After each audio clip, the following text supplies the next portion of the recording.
Hey guys, just came back from Cincy, and people who see it on Instagram, Twitter, a little bit even on Facebook, just was posting some cool stuff. If you have the opportunity to get to the Western Southern Open, get there. It's very, very fan friendly. It's free parking. Tickets are very reasonable. There's hotels everywhere. Get there if you can. It's a great, great event, and I just wanted to highlight a couple things that really stood out to me. You know, the practices. I've been to more tournaments, male players only than female. I've been to some pro tournaments with the women, but not nearly as much as with the men. So I actually enjoyed watching a lot of the women. This being a big mixed event, it was great. And a couple things that really stood out to me were on the practice courts. And you had, Ash Barty. She first started practicing with Madison Keys. It was interesting. You look at Madison Keys and just look at her build and her stature. She is as athletic as they come. And you just look at her as a person. So athletic. And, are there things with Maddie's game that could get better? Of course. And she would agree with that. But her hitting with Ash is so likable, so kind. Same thing with Maddie. It was fun to watch them hit. One thing that was interesting, they're hitting at such a high level, obviously. And Ash easily can hit that slice, and it's a brutal slice. It goes deep, could even hit the baseline and stays super low. And, Maddie's like 5'10", 5'11". It takes such a strong core for her to keep her ground, not get knocked back by it, which she didn't. Hold her core, and I don't know if you can see that. Sorry about that. If you see that screen. Sorry about that. But to hold her core and not get knocked back by that slice, it was pretty cool to see. And again, they were both really kind, really likable. It was fun to watch both of them on the practice court. The next day, Ash was hitting with Simona Halep, which was great. Simona Halep, coached by Darren Cahill. Darren was out there the previous day hitting with his son, and and there weren't many people watching. I was talking with Darren a little bit. I posted a little video of Darren hitting on Twitter, and he replied back. It was funny. He still got it.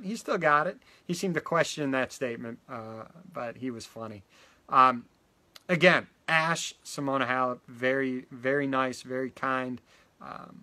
It was great. The other person that I saw that really impressed me on the practice court was Jen Brady, and I've been a big fan of Jen for a while. If you go back to 2017, when all four U.S. women made the semis, I think it was Venus Sloane, Madison Keys, and Coco Vandeweghe. Jen also had a good run. She didn't make the semis, but I don't have the stat right with me, but I think she may have made the round of 16. I don't think she made the quarters, but I think she may have made the round of 16 at that event. But she smacks the crap out of the ball. I mean, hits the cover off of it. Now, I'm not saying she's better than Ash Barty, let's say. Jen Brady's pretty damn good. But I'm talking pure power. She smacks the cover off the ball. So that was really cool. She was actually hitting, for you college fans, she was hitting with John McNally, the brother of Katie McNally. John, tremendous career at Ohio State. And who also was on the court was Kevin O'Neill. Kevin O'Neill's Katie McNally's coach.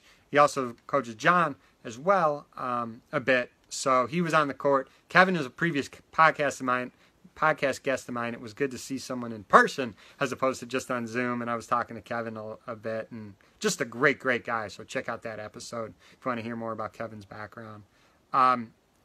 We talked about Katie McNally getting a wild card. She won with Coco yesterday in doubles, so hopefully Katie can do some real good things in singles as well.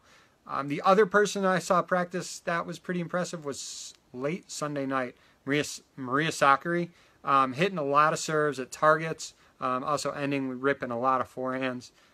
Guys, again, I didn't spend as much time on the practice court with the guys because I've seen most of these guys already. Sasha Zverev was there, Grigor Dimitrov, Berrettini, all fun to watch. Denis Shapovalov hit 3 separate times in one day. He works hard. And I noticed that when he was like 17 years old in Delray, one of my first times covering Delray a few years back. I mean, he was on that practice court all of the time. That kid works. As far as some matches, and I want to talk about these draws. I mean, these draws are ridiculous. Ridiculous. You're having former Grand Slam winners, finalists, semifinalists playing other Grand Slam semifinalists, quarterfinalists, whatever you want in the first round. These matches should, again, be quarters, semis, even some finals. You're facing each other in the first round.